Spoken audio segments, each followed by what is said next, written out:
सर्वमङ्गलस्वरूपिणे देवी दुर्गाम्बिकायै मङ्गलम्। मङ्गलम् कनकाम्बरधरे मङ्गलम् विजयाचलवासिने। सर्वगुणसम्पूजिते देवी नित्यं भवतु मङ्गलम्।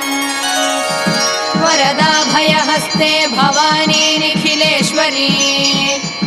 बाला त्रिपुरसुन्दरी देवी नित्यं भवतु मङ्गलम्।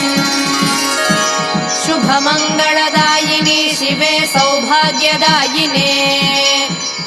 इन्द्रकीलाद्रिनिवासिने तुभ्यं देव्यस्तु मङ्गलम्। कृष्णातीरनिवासिने गौरी कोमलस्वरूपे। कमनीयकरे देवी तुभ्यं देव्यस्तु मङ्गलम्। कृष्णातीरनिवासिने